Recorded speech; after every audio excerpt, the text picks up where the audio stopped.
friends, and welcome back to 155 Books. My name is Shannon, and today I'm going to be sharing with you every unread book on my shelf, so my entire TBR.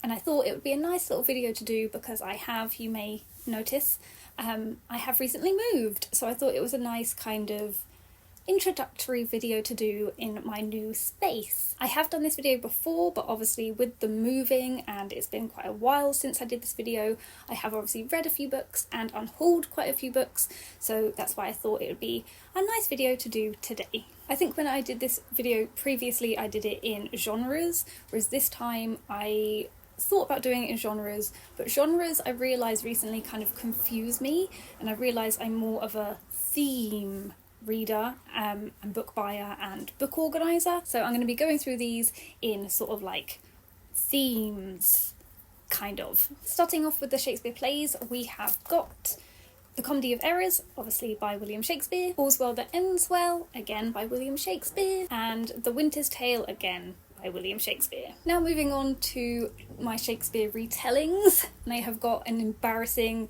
amount of these unread because I just like buying them, and honestly they scare me, so they just sit on my shelf and I don't read them. And I've even got 2 retellings based on the same play, which I told myself I wasn't going to do, but I did. And it's also because my plan was to obviously read the retelling after I read the play while I'm reading them in chronological order. However, it's taken me such a long time to read them in chronological order. I've realised a lot of his most famous plays and the ones that I have retellings of are some of the last plays he wrote. So it's going to be like 2 years until I get to them, so I don't really know what to do going forward, so if you have any suggestions please let me know. But the first one is Hagseed by Margaret Atwood, which is a retelling of The Tempest. Then we've got Learwife by J.R. Thorpe, which is obviously a retelling of King Lear. Next we have my most recent purchase, which again is the second one of this play that I have bought, but firstly it's short, and secondly I'm hoping to get to this one soon, and thirdly it's absolutely gorgeous, so when I saw it in the shop I just couldn't not buy it. But that is Lady Macbeth by Ava Reid, and just look at it, it's just so pretty. It's also signed by the author, so I couldn't not buy it.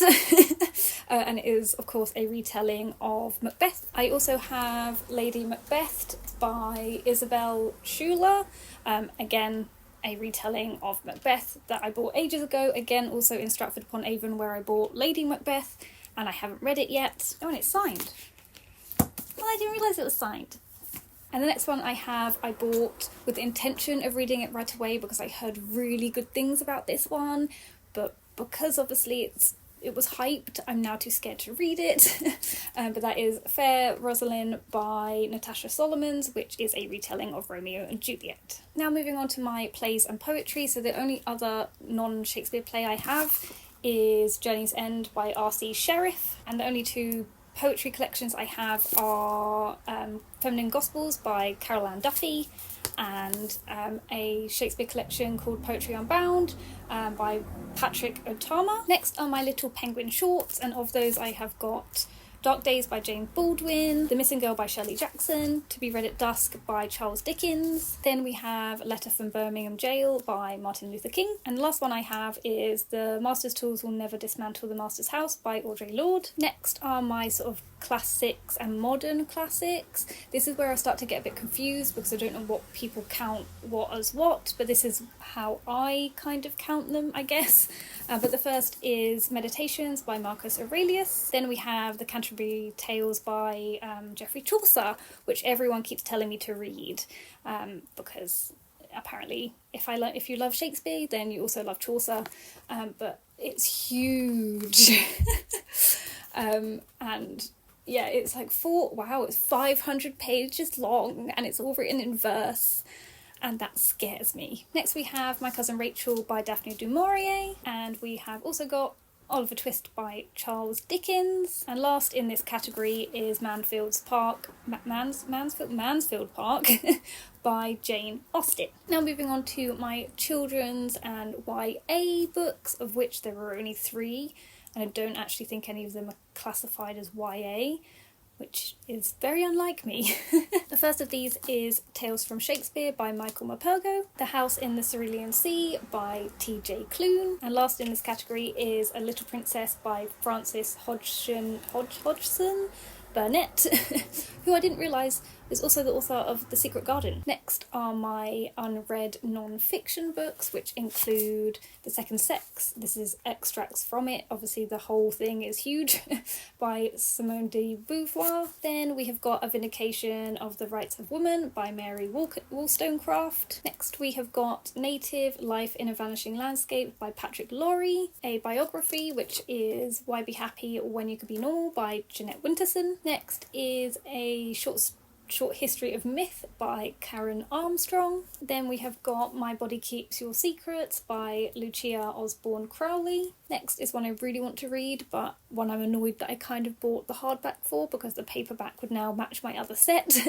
But that is Closer to Love by Vex King. And lastly we have got Listen to the Land Speak by Macan Magan. Next we have got three sort of random themes that I don't really have anything else to go with them.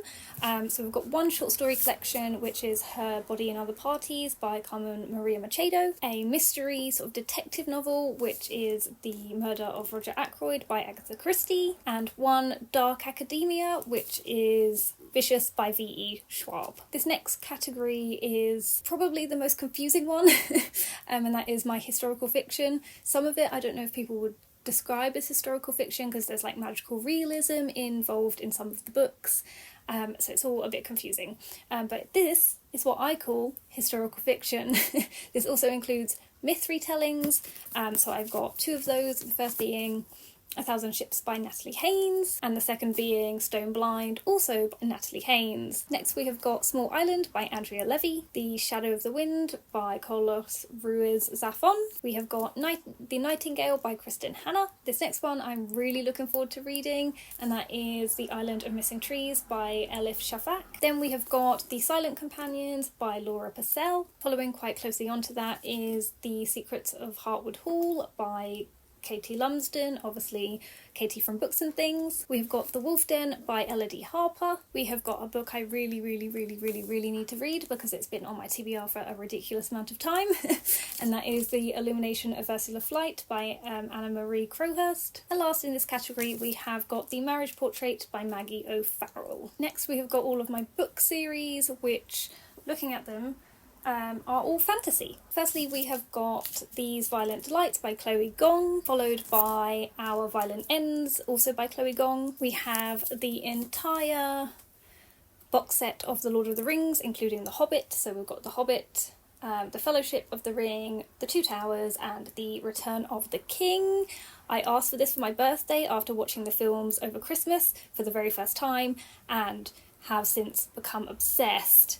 And I am very excited about finally reading these because I think it may change my life. Next is The Obelisk Gate and The Stone Sky, which are the second and third books in the Fifth Season trilogy by N.K. Jemisin. We have got the prequel to the book that we were lied to and told was going to be a standalone, and that is A Day of Fallen Night by Samantha Shannon. Next is Queen of Air and Darkness by Cassandra Clare, and last but not least is Dark Dawn by J. Christoph, and this is the last book in the Nevernight trilogy. And the last category or theme is the books that are probably what I would call contemporary fiction, but they're also not because they are so many other different things and too many things to put into different themes or categories, so I put them all in one. The first being Enter Ghost by Isabella Hamad. Next is Night Bitch by Rachel Yoder, and My Dark Vanessa by Kate Elizabeth Russell. Then we've got Station 11 by Emily St. John Mandel, and Death in Her Hands by Atessa Moshfegh. None of This Is Serious by Catherine